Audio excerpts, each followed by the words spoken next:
যারা সারা বাংলাদেশ সারা পৃথিবী market place আমাদের, সারা পৃথিবীর মার্কেট প্লেস আমাদের, এই কথাটা আমাদেরকে বারবার প্রচার করতে হবে এবং বলতে হবে। আমাদের মার্কেট শুধু বাংলাদেশ নয়, আমাদের মার্কেট সারা পৃথিবী। আমরা সারা পৃথিবীতে দাপিয়ে বেড়াবো, আমরা সারা পৃথিবীতে দাপিয়ে বেড়াতে চাই। আমাদের দাপিয়ে বেড়াতে হবে, এখানে কোনো যদি কিন্তু সুযোগ নেই। আমাদেরকে এই শক্তি কোথা থেকে আসবে? মহান সৃষ্টিকর্তা আল্লাহ আর একজন নেতা জিয়াউর রহমান। আপনি ইন্সপায়ার হতে চান, এই দেশকে ভালোবাসতে চান, তাহলে শুধু জিয়াউর রহমানকে ফলো করেন, এনাফ। আমাদের প্রয়োজন আরেকজন জিয়াউর রহমান, তিনি এই স্ক্রিনে আছেন। হবে, বিশ্বাস রাখুন হবে। আমাকে অনেকে হতাশার গল্প বলে, আমি একদম হতাশ হই না। বিশ্বাস করেন, একদম হতাশ হই না। আমি বিশ্বাস করি এই বাংলাদেশ উঠে দাঁড়াবে, ঘুরে দাঁড়াইতেই হবে বাংলাদেশকে। এই বাংলাদেশ কেন ঘুরে দাঁড়াবে আর প্রমাণ দিচ্ছি আপনাকে। একটা কথা আছে, যুদ্ধের সময় বুড়োরা কথা বলে, বা যাদের বয়স বেশি তারা কথা বলে, আর ইয়াংরা যারা যুবক তারা মরে। কিন্তু আমাদের দলে এই যে দল বিএনপির যে দলটা, এই দলটা কি আপনারা তা দেখেছেন? আপনারা দেখেছেন কি এখানে উপস্থিত যারা আছেন তাদেরকে জেলে যেতে দেখেছেন, তাদেরকে অত্যাচারিত হতে দেখেছেন। আমাদের যারা বয়োজ্যেষ্ঠ তারা সবচেয়ে বেশি ইয়াং, তারাই সবচেয়ে বড় যুবক। আমাদের এই বিএনপির সবচেয়ে ভালো বিষয় হচ্ছে এই বিএনপির প্রত্যেকটা শ্রেণীর প্রত্যেকে সবাই ভিতর থেকে যুবক। এখন আমি যেটা বলতে চাই, আমি আমার কালচারাল ফিল্ডের একটু কথা বলতে চাই। নতুন করে কথা মনে আছে আপনাদের? নতুন করে কথা শহীদ রাষ্ট্রপতি জিয়াউর রহমান তৈরি করেছিলেন, সেটি বন্ধ হয়ে গেছে। আমরা চাই এরকম প্রতিভা অন্বেষণের প্রক্রিয়া আবার শুরু হোক। জাতীয় বিতর্কের প্রতিযোগিতা বন্ধ হয়ে গেছে, এটা এক ধরনের দলীয়করণ হয়ে গিয়েছে, সেখান থেকে আমরা বের হয়ে আসতে চাই। আমরা এরকম অনেকগুলো সেক্টর আছে সেখান থেকে আমরা বের হয়ে আসতে চাই যেগুলো দলীয়করণ হয়ে গেছে। আমাদের এই সুযোগ আমরা যেন হাতছাড়া না করি। বারবার সুযোগ আসে না দেশ গঠনে। জুলাই আগস্টে আমার ভাইয়েরা যারা রক্ত দিয়েছেন তাদের জন্য, তাদেরকে স্মরণ করে আমি একটা কথা বলতে চাই খুব স্পষ্ট করে। যারা অত্যাচারিত হয়েছেন সেই মানুষগুলোর কথা আমি স্মরণ করে আমি বলতে চাই, গত 17 বছরে যারা ফাইট করেছেন সামনে থেকে, আপনারাই ছিলেন তারা। আপনাদেরকে ট্রিবিউট করে একটা কথা বলতে চাই। দেখুন এই যে স্ক্রিনে যে মানুষটি জনাব তারেক রহমান, তার ভাই আজকে জনাব আরাফাত রহমান কুকুর জন্মদিন। আল্লাহ তাকে বেঁচতে নসিব করুক, তাকে ভালো রাখুন। তার ভাই অত্যাচারের শিকার হয়েছে, তার মাকে জেলে যেতে হয়েছে, তার বাবাকে এদেশের জন্য শহীদ হতে হয়েছে। এই মানুষটার চেয়ে বেশি অত্যাচারের কষ্ট কেউ বুঝবে না। এই মানুষটাই হতে হবে আমাদের লিডার। আপনি সামনে থাকেন, আমরা আপনাদের পিছনে ধরে আছি সবাই, আমরা ধরে থাকবো।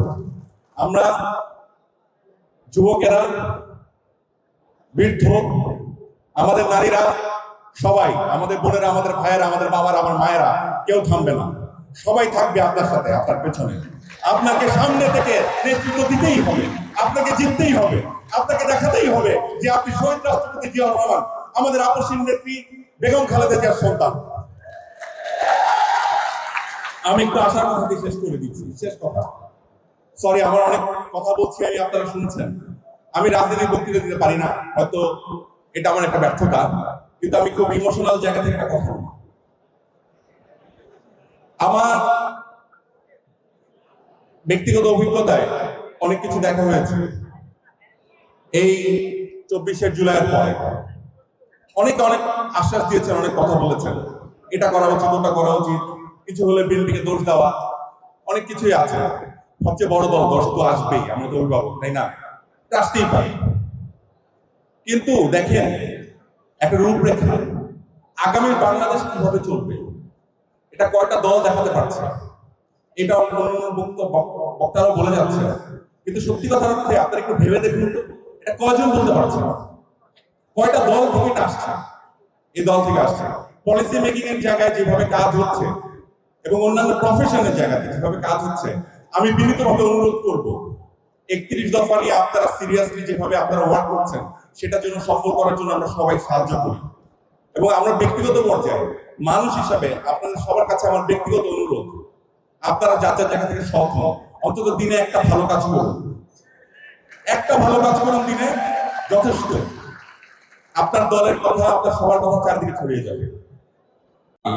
প্রথমে স্মরণ করছি গত 17 বছরে যারা অত্যাচার অনাচারের শিকার হয়েছেন ফ্যাসিবাদী শক্তি দ্বারা, আওয়ামী লীগ দ্বারা, তাদের সবাইকে, যারা শহীদ হয়েছেন গত জুলাই, তাদের সবাইকে, আমার ভাইয়েরা, আমার বোনেরা যারা এত কষ্ট করে আজকে এই বিজয়ের দিনে আজকে এখানে দাঁড়িয়ে আছে, সবাইকে অভিনন্দন।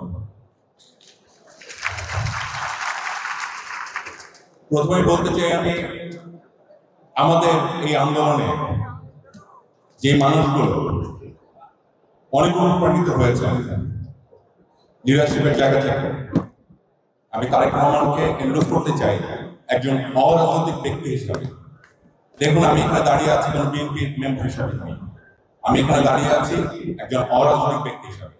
এটাই হচ্ছে বাংলাদেশপন্থী সবচাইতে বড় রাজনৈতিক দলের জয়। আমি এখানে দাঁড়িয়ে আছি একটা প্রমাণ হিসাবে। বিএনপি একটা ইনক্লুসিভ দল। এই যে বিএনপি একটা ইনক্লুসিভ দল, এটা প্রমাণ কি?